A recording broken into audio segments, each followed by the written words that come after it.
I didn't answer any contact from work while on maternity leave. So, I work at a marketing company, and my boss Ashley is one of those people who thinks having a baby is basically like taking a vacation. She kept making these comments during my pregnancy like, "Must be nice to get 3 months off, and I wish I could just lay around all day." Real charming stuff. When I went into labor with my daughter, Emma, I was literally answering emails between contractions. I know that sounds insane, but Ashley had been texting me nonstop about this client presentation that was supposedly falling apart without me. Even my husband, Josh, was like, "Put the phone down. You're about to push out a human being." After Emma was born, I decided I was done. No more work calls, no more emails, no more anything. I put my phone on Do Not Disturb and focused on figuring out how to keep this tiny person alive. Turns out newborns don't sleep. They just scream and eat and poop. And somehow I was supposed to function on 0 sleep. The messages started piling up after day 3. Ashley was sending texts like, "Need you to review the Morrison account ASAP, and client is freaking out. Call me." Then it escalated to, "This is unprofessional and you're letting the team down." I just kept deleting them. By week 2, my coworker Janet was texting me saying Ashley was telling everyone I had abandoned my responsibilities and that she was questioning my commitment to the company. Janet also mentioned that Ashley was making her and 2 other people split my workload, which was making everyone miserable. The worst part was when Ashley started calling my husband's phone. Josh answered the first time thinking it might be an emergency, and she spent 20 minutes trying to convince him that I needed to step up and handle some urgent project. He told her I was on legally protected leave and hung up. Around week 4, things got really weird.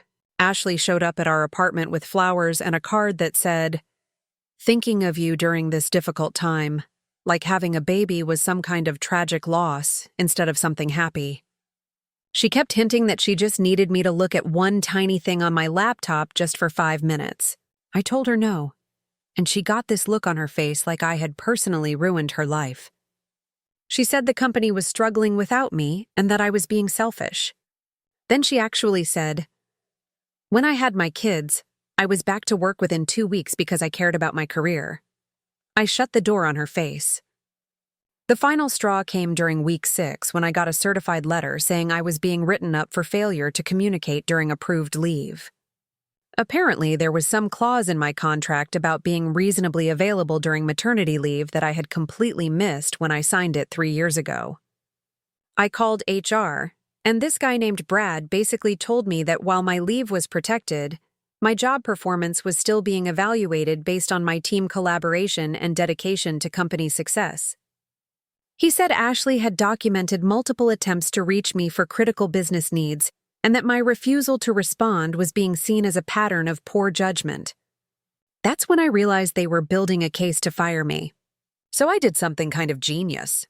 I forwarded every single inappropriate text, email, and voicemail to my personal lawyer, along with documentation of exactly when Emma was born and when my leave was supposed to start and end. Turns out what they were doing was super illegal, like federal lawsuit level illegal. My lawyer sent them a letter that basically said, "Stop contacting my client, or we're taking you to court for violating the Family and Medical Leave Act." Ashley called me crying the next day, saying it was all a misunderstanding and that she was just trying to help me stay connected to my work family. Too little, too late. I came back after 8 weeks to find my desk had been moved to this tiny corner near the bathroom. My biggest client had been reassigned to Janet, and Ashley was treating me like I had some kind of contagious disease. She would literally walk past my desk without making eye contact. The final insult was when she handed me a performance improvement plan on my second day back, citing my communication issues and lack of team engagement during my leave. I signed it, walked to HR, and quit on the spot. Now, I work remotely for a company that actually respects the fact that people have lives outside of work. I found my wife cheating with my brother. I divorced her and cut off my entire family. I thought the worst was behind me until I got 100 missed calls in one night. When I finally picked up, the voice on the other end said something that stopped me cold. Chapter 1. The Shattered Frame on the Mantle.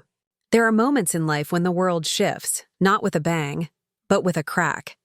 For me, it started with a picture frame. It was a Saturday afternoon, late spring, the kind of warm, breezy day that makes even the most painful things feel survivable. I was standing in the living room of my own house, or what used to feel like mine, sipping a glass of iced tea, watching my wife set out deviled eggs for the family barbecue. On the mantel above the fireplace sat a framed photo. Me, my wife, and my younger brother Caleb taken last 4th of July. We were all smiling, the kind of smile that's meant for Facebook, not real life. But something in the photo made my stomach shift. I leaned in. Her hand, my wife's hand. In the photo, it was resting not on my shoulder, but just behind Caleb's back, almost touching, almost intimate. I'd never noticed it before, but now it glared at me like a neon sign. "Han," she called from the kitchen, breaking the moment. "Can you check the burgers on the grill?" I set the frame back down. Maybe a little too hard. The glass cracked, just a hairline split, barely visible unless you knew where to look, like the one running through my marriage. Outside, laughter echoed.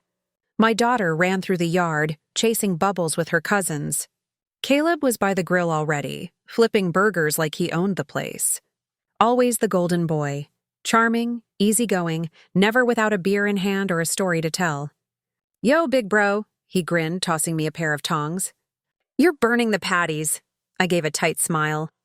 "You always this helpful or just when I'm about to do your job?" He laughed, but I watched the way his eyes flicked toward the kitchen window where my wife stood, watching him, not me. Later that night, after everyone had left and the yard was littered with paper plates and half-empty beer cans, I stood alone in the living room. I picked up the frame again. The crack in the glass seemed longer now. Or maybe I was just finally willing to see it. I turned it over and opened the back. A small slip of paper fluttered out, a note scribbled in my wife's handwriting. "Tell him soon. I can't keep doing this." My fingers went cold. That night I didn't confront her. I didn't shout. I didn't cry. I just sat on the edge of our bed, watching her sleep, wondering how long I'd been the fool in my own home. And as the moonlight hit the broken frame on the nightstand, I realized something with perfect clarity. The betrayal had already happened, but the revenge that was still coming. Chapter 2. He was always the favorite son. My brother Caleb was born with a smile that got him everything. When we were kids, if I got an A, my parents nodded. If Caleb got a B+, there were fireworks. I was the one who helped Dad build the shed out back, painted the fence, shoveled the driveway in winter. Caleb, he showed up with a basketball and charm, and somehow still got all the praise. "He's just got a natural way with people," my mother used to say, as if character was something you could win with a smirk and a six-pack. I took the long road. While Caleb drifted from one odd job to another, I built my life brick by brick. I went to trade school, became a licensed HVAC technician, worked long hours, saved every dime. I met Anna, my soon-to-be wife, at a church cookout in Tallahassee. She loved that I was steady, dependable. We bought a modest home, and when our daughter Emily was born, I felt something I hadn't felt in years, a life of my own, one I earned. But even then, Caleb hovered like a storm cloud. After my folks passed, he came around more often. Always just when things were going well. He'd show up with some new hustle, a girlfriend half his age, and stories that sounded exciting on the surface, but were full of missing pieces underneath. And Anna, she always smiled a little too long at his jokes, the slippery shift. It wasn't one moment that tipped the balance. It was dozens of small ones, like the way he'd hug Anna just a little too long at family dinners. The way she'd put on makeup before he arrived, even if we were just having ribs and potato salad in the backyard. I told myself I was being paranoid, insecure, overthinking. But when your gut whispers long enough, eventually you listen. The last Thanksgiving. It was the year before the divorce. Caleb had lost his job again and asked if he could crash with us for just a couple weeks. He brought his duffel bag, his charm, and slowly my family under his spell. I remember waking up one night at 2 a.m. to get water. The hallway was dark. As I passed the living room, I saw them, Caleb and Anna, sitting on the couch, just a little too close. Her head was tilted toward him, her eyes soft. His hand brushed her knee. When they saw me, they sprang apart like guilty kids. She stammered something about talking about his future. He grinned like it was a joke, but it wasn't.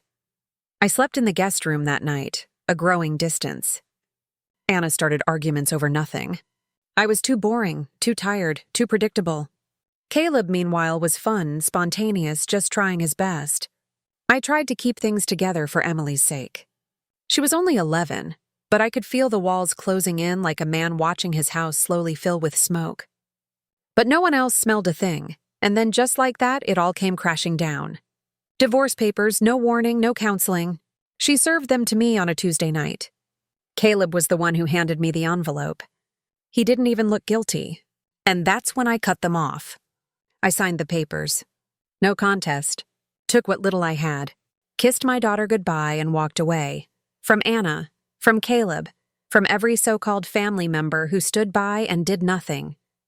I left the state, moved to Georgia, started fresh, bought a small fixer-upper with the insurance money my parents had left me.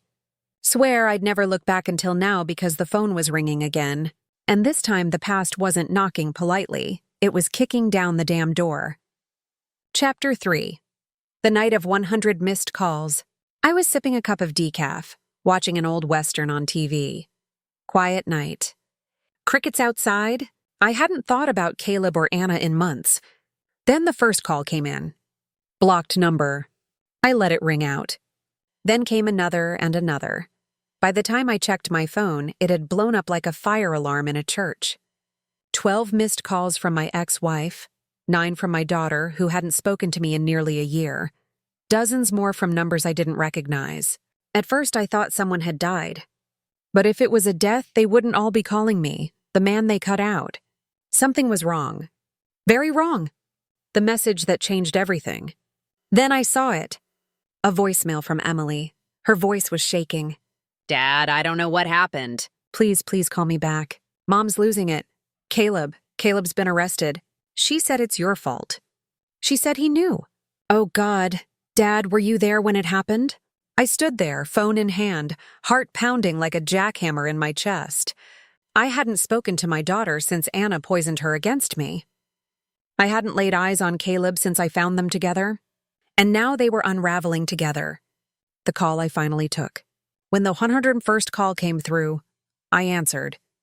It wasn't Anna. It wasn't Emily. It was Sheriff Wayne Hartman from back home, a no-nonsense man who once hauled Caleb in for borrowing a neighbor's car in high school. I hadn't heard his voice in 15 years. Mr. Davis, he said slowly, you're still listed as next of kin on Caleb's emergency contact. I thought you should know. He's in county lockup, domestic violence, obstruction, fraud, whole stack of charges. Fraud? I repeated. Yep, he said. Looks like someone tipped off the feds. IRS, too. We don't have the full scope yet, but the timing was interesting. There was a pause. Your ex-wife's been crying to anyone who will listen. Says, it's your fault. Says, you set him up. I didn't respond because I didn't need to. The quiet set up. You see, I didn't destroy Caleb and Anna. They destroyed themselves. All I did was leave and wait. I knew Caleb. He wasn't built to settle down. He wasn't built for loyalty. He was a user, a drifter with a smirk. I'd been quietly collecting every breadcrumb since the divorce. Emails, Venmo transactions, business scams. Caleb had started using Anna's name. I hadn't tipped off the authorities, but I knew who would. And the man I sold my HVAC business to, a quiet veteran named Mike Dawson, had been burned by Caleb in a construction deal years ago. It didn't take much for me to share a few files. Just a quiet chat, no fingerprints. Karma came with handcuffs. I didn't gloat. I didn't post anything. I didn't respond to Anna's screaming voicemails or Emily's panicked texts. I just went outside, sat on my porch swing, looked up at the stars. It was a warm Georgia night. Peaceful. The kind of night you savor because you earned it. Chapter 4. The Hospital Room and the Hollow Truth. The hallways of St. Luke's smelled like bleach and old silence. I hadn't stepped into this building since my own mother's stroke years ago. I never expected to return here because of them. And yet the call that night had been urgent, desperate, terrified. Room 204. I pushed the door open slowly, unsure what I'd find. There she was, my ex-wife Lisa. Pale, frail, her hair a mess, tubes running into her arm. Her eyes snapped toward me the second I stepped inside, as if she'd been waiting for hours. Next to her sat my brother Mark. He didn't stand, didn't speak, just dropped his head like a dog who knew it had bitten the wrong hand. "Why am I here?" I asked, voice flat. Lisa's lips trembled. "It's our daughter," she collapsed. "The doctors think it might be genetic." Her eyes searched mine, pleading, "Now, we need you for testing. You're the only one who I froze. Our daughter." I stepped forward slowly, eyes burning into hers.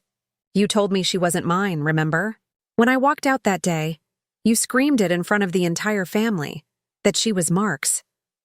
Lisa's face went ghost white. Even Mark finally lifted his eyes. Regret washed over him like a flood. "I lied," Lisa whispered. "We both lied." She reached toward me, trembling. "She's yours, Jack." A silence stretched, heavy and raw. Outside, I heard the steady beep of machines and the distant murmur of nurses. Inside, my entire reality was turning itself inside out. For 2 years, I had lived thinking I'd been betrayed by both my wife and my own blood, only to find out my daughter, my own flesh and blood, had been taken from me by their lie.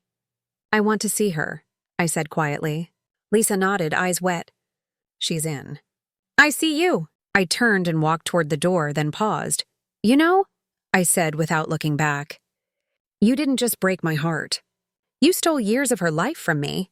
Neither of them responded because what could they say? They knew the truth now, and the guilt was just beginning. Final Chapter 5. The truth shall never escape. 3 hours later, I stood outside the ICU. A nurse led me in quietly.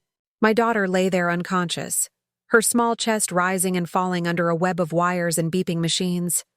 Her hair was pulled back, her skin pale. But she was still my little girl. The same one who used to sit on my shoulders and call me her giant. The same one I hadn't seen in over 2 years because of a lie. I sat by her bed and took her hand. It was cold. I didn't cry, not yet. I just sat remembering all the birthdays I missed. The bedtime stories that went silent. The scraped knees I never got to patch. Not because I didn't want to, but because they told me she wasn't mine, that I had no right. And now they needed me. A blood match, a genetic key. A father they'd thrown away. The courtroom echo. 2 weeks passed. She pulled through. Doctors confirmed it. I was her biological father. The match had helped stabilize her in time and saved her life. Mark and Lisa wanted to talk again, this time through lawyers. They wanted to reintroduce me into her life now that I was useful. I declined their calls. Instead, I filed for full custody. And when we walked into that courtroom, me calmed them frantic. The judge reviewed the results, heard the timeline of lies, and looked at me with something I hadn't felt in years. Respect. Lisa sobbed, begging the judge not to take her daughter. Mark sat silent, ashamed. The judge didn't say much, just signed the order and looked at Lisa with cold clarity. "You stole this man's family. He's here to rebuild it. You're lucky he's not suing you for fraud." A quiet homecoming. I took my daughter home that day. She was still recovering, but she clung to me like a child trying to reattach a broken branch. I didn't push her, I just held her. Read her the stories I missed. Made her grilled cheese the way she remembered, and told her every night. "I never stopped loving you," even when I wasn't allowed to show it. The lesson and the line that stayed with her. One day, weeks later, Lisa came to the door. She didn't ask for anything, just stood there hollow. "I ruined everything," she whispered. "Can you ever forgive me?" I looked at her for a long moment, then gently closed the door. Not out of hate, but because some doors once broken aren't meant to open again. Epilogue. The frame repaired. Months later, my daughter found the old photo, the one from the mantel, the one that had shattered when I left. We taped the frame back together and put it on her nightstand. She asked why I never threw it out. I smiled. Because broken things can be mended, but you have to want to fix them. Moral of the story, betrayal can fracture families. Lies can steal years, but sometimes truth comes back stronger, and so do fathers. Was this revenge perfectly justified, or should the storm have raged harder? Drop your verdict below.